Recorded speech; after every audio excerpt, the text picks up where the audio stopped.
MS Excel 2007 के इस अध्याय में हम सीखेंगे होम टेब के अंतर्गत सेल्स ब्लॉक में कॉलम्स जोड़ना, रोज जोड़ना, सेल्स जोड़ना और वर्कशीट जोड़ना। आइए अब हम सीखते हैं अलग अलग टैब्स और उनके ब्लॉक्स का उपयोग। सबसे पहले होम टैब में हम सीखेंगे सेल्स ब्लॉक का उपयोग। इसकी मदद से हम कोई भी कॉलम इंसर्ट करना हो या रो इंसर्ट करना हो या सेल इंसर्ट करना हो तो वो कर सकते हैं। इसके लिए जहाँ पर भी आपको सेल या कॉलम या रो इंसर्ट करना हो वहाँ उस जगह को पहले आप सिलेक्ट कर लें। मान लीजिए अगर आपको यहाँ पर कोई सेल इंसर्ट करना है तो उसके लिए एक तरीका तो यही है कि आप पॉइंटर को यहाँ पर रखें और राइट क्लिक कर दें। यहाँ पर आपको इंसर्ट का ऑप्शन मिलता है। जब आप इसे सिलेक्ट करेंगे ये डायलॉग बॉक्स हमारे सामने आ जाता है। अब इसमें आप जो भी ऑप्शन चुनना चाहते हैं, मान लीजिए हमको सेल्स जो है हमारी खसकानी है। अगर हम शिफ्ट सेल्स राइट ये ऑप्शन चुनते हैं, इसको हमने क्लिक किया और ओके कर दिया तो ये देखिए यहाँ पर एक सेल, यहाँ पर हमारा 1 था, अब वो सेल आगे खिंच गई। ये सब एक एक सेल जो है वो राइट में शिफ्ट हो गई है। इसी ऑप्शन को हम यहाँ से भी ले सकते हैं। ये सेल्स ब्लॉक में आप इंसर्ट पर गए, यहाँ पर आपने क्लिक किया और ये इंसर्ट सेल्स का ऑप्शन आपको मिलता है। इस पर आपने जैसे ही क्लिक किया तो ये देखिए वही डायलॉग बॉक्स वापस आपके सामने आ गया है और इसमें हमने शिफ्ट सेल्स राइट इस ऑप्शन को चूज़ किया, ओके किया और ये देखिए ये एक एक सेल और आगे खसक गया है। इसी तरह से अगर हम कोई रो इंसर्ट करना चाहते हो तो वो भी कर सकते हैं और जैसा कि अभी हमने आपको बताया था वो आप यहाँ से भी कर सकते हैं। अगर आपको यहाँ रो इंसर्ट करनी है तो यहाँ हमने इस रो को सिलेक्ट किया और उसके बाद यहाँ पर राइट क्लिक करके भी हम उसको ला सकते हैं जैसा कि हमने सेल के लिए किया था। और या फिर सेल्स वाला जो ब्लॉक है उसमें इंसर्ट पर ये इस एरो पर क्लिक किया, इस पर क्लिक किया तो ये देखिए पूरी की पूरी एक रो हमको मिल गई और ये बाकी सब नीचे खसक गया।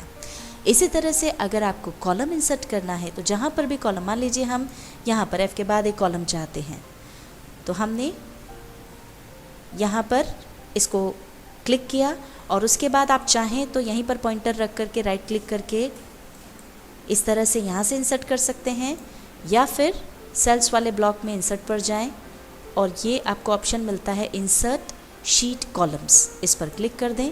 ये देखिए ये पूरा की पूरा एक कॉलम यहाँ पर आ गया है और बाकी आगे खसक गए हैं। जिस तरह से हमने सेल्स, रोज और कॉलम्स ऐड किए हैं उसी तरह से अगर आपको वर्कशीट ऐड करना हो, जैसे कि हमने आपको बताया कि 3 शीट्स तो आपको बाय डिफ़ॉल्ट मिलती हैं पर आपको और भी शीट्स चाहिए और शीट ऐड करना है तो वो भी आप इसमें ऐड कर सकते हैं। उसके लिए फिर सेल्स ब्लॉक पर जाएं, इंसर्ट पर आपने क्लिक किया, सबसे नीचे ऑप्शन है इंसर्ट शीट, इस पर क्लिक करें। जैसे ही आप क्लिक करेंगे ये देखेंगे कि शीट 4 आपको यहाँ पर मिल गई। इसके अलावा कोई भी शीट इंसर्ट करने के लिए और 2 तरीके हैं। या तो आप यहाँ पर जाकर, ये देखिए इंसर्ट वर्कशीट का ऑप्शन आपको यहाँ पर भी मिलता है तो यहाँ पर जाकर के आप क्लिक करेंगे तो भी वर्कशीट इंसर्ट हो जाएगी। या फिर आप किसी भी शीट 1, 2, 3 जो आपके पास हैं उस पर जाकर के पॉइंटर रख करके राइट क्लिक करें तो यहाँ पर आपको इंसर्ट का ऑप्शन मिलेगा। आप इस पर जाएंगे, क्लिक करेंगे और इस पर ओके कर देंगे तो आपको एक नई वर्कशीट मिल जाएगी। ये देखिए ये शीट 5 आ गई। अब यहाँ पर ये अलग अलग शीट्स हैं। अब जिस भी शीट पे आपको काम करना है, जैसे शीट 4 पर काम करना है तो इस पर क्लिक कर दें, 5 पर करना है इस पर कर दें, 1 पर अगर आपको जाना है इस पर क्लिक कर दें तो ये देखिए जिस शीट पर हम काम कर रहे थे वो वापस आ गए। इस तरह जिस भी शीट पर काम करना उस पर आप क्लिक कर दें। अब आप यहाँ देख सकते हैं कि हमारी जो शीट्स के नंबर्स हैं वो आगे पीछे हो गए हैं। शीट 4, शीट 5 आगे आ गई हैं जबकि 1, 2, 3 पीछे हैं। इसे हम वापस अगर ऑर्डर में रखना चाहते हैं तो वो हम कर सकते हैं बड़ी आसानी से।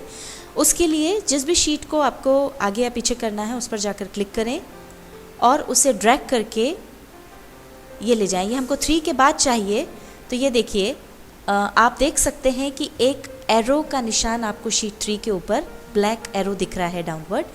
जैसे ही वो एरो दिखे वहाँ पर आप इसको छोड़ दें तो ये देखिए 4th शीट यहाँ आ गई। अब शीट 5 भी हमको इसी तरह से लानी है, तो इसे भी ड्रैग करके आप लाएं और जैसे ही वो निशान दिखे छोड़ दें, ये यहाँ पर शीट 5 आ गई। आगे करना हो तो हम आगे भी कर सकते हैं, पीछे करना हो तो पीछे भी कर सकते हैं।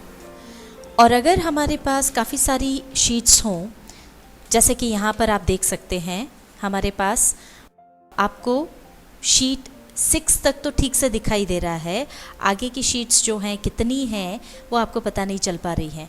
इनको अगर आप देखना चाहते हैं तो आप यहाँ पर इन एरोज़ का उपयोग कर सकते हैं। अब जैसे आपको शीट 6 के बाद 7 और उसके आगे भी अगर हैं तो वो आपको अच्छे से दिख नहीं पा रही हैं, तो उसके लिए आप इस एरो पर क्लिक करें जो राइट की तरफ है।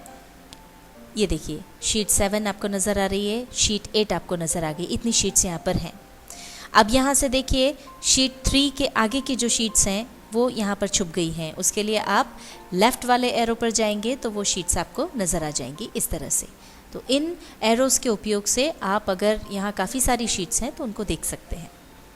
MS Excel 2007 के इस अध्याय में हमने सीखा होम टैब के अंतर्गत सेल्स ब्लॉक का उपयोग, जिसके अंतर्गत हमने सीखा कॉलम्स जोड़ना, रोज़ जोड़ना, सेल्स जोड़ना और वर्कशीट